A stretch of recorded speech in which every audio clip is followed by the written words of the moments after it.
Friends, என் husband பாருங்க எப்படி பால்கனியில் தவாமல் இருக்காருன்னு. அது என்னத்துக்குன்னா பேப்பருக்காக.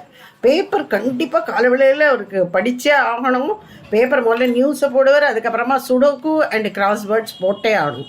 கார்த்தால ஒரு ஒரு மெயின் பேப்பரை போட்டுட்டு வச்சுடுவார் மடித்து அழகாக க்ளீனாக. அதுக்கப்புறம் ராத்திரிக்கு டின்னர் சாப்பிட்டுட்டு ஒரு சப்ளிமெண்ட்டில் வர்ற இதை கிராஸ்வேர்டு அவருக்கு போட்டாகணும்.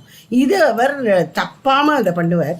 பேப்பரை மடித்து அழகாக விடுவார். அதை ஒரு நாளைக்கு கசக்கி வச்சா பிடிக்காது. நான் மாத்திரம் சும்மா இருப்பேனா?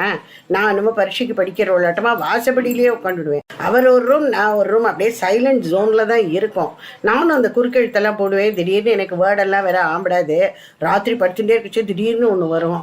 இது நான் அதை கிராஸ்வேர்ட்லாம் போட்டு முடிச்சுட்டு கிச்சனுக்கு வந்துட்டு இந்த தேங்காய் நான் திருவி வச்சுன்னு விடுவேன். எல்லாரும் கேட்குறது எப்படி வெள்ளையாக இருக்குன்னு. இந்த ஓடை நம்ம எடுத்து ஸ்க்ராப் பண்ணி வச்சுன்னுட்டு திருவி வச்சுட்டுறணும். அதுக்கப்புறமா இதை தேங்காய் எல்லாம் மிக்சியில் சின்ன சின்ன துண்டாக போட்டு அதை திருவி வச்சுன்னுடுவேன். ஒரு டப்பாவில் போட்டு ஃப்ரிட்ஜில் வச்சா நமக்கு எப்போ வேணுமோ அப்போ டக்குன்னு கிடச்சிடும்.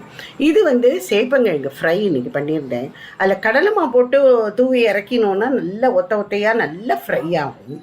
சமையல் ஒரு பக்கம் இருக்குது. நாளைக்கு வெள்ளிக்கிழமைங்கிறதுனால இன்றைக்கி சின்ன சின்னதாக கொஞ்சம் விளக்கு, அந்த தட்டு இதெல்லாம் காமாட்சி விளக்கு இதெல்லாம் தேய்ச்சி வச்சுட்டேன். கொஞ்சம் லெமன் சால்ட், கொஞ்சமாக லிக்விட் சோப், அதுக்கப்புறமா பீத்தாம்பரி கொஞ்சம் எல்லாத்தையுமே சேர்த்து போட்டு அது எல்லாத்தையும் தேய்ச்சி வச்சா படிச்சுன்னு ஆகிடும். எஃபர்ட் ஒன்றும் பெருசாக போட வேண்டாம். கொஞ்சமாக கையால் தேய்ச்சாலே நல்லா படிச்சுன்னு ஆகிடும். இந்த காமாட்சி விளக்கில் மேல் பக்கம் ரப்பர் பேண்ட் போட்டுவிட்டோ நம்ம கொஞ்சம் இந்த பெயினா மூடி அப்படி நிறுத்தி வச்சோன்னா பூவெல்லாம் அழகாக கச்சிதமாக வைக்கலாம். பார்க்குறதுக்கு ரொம்ப ரொம்ப அழகாக இருக்கும். நீங்களும் பண்ணுங்க.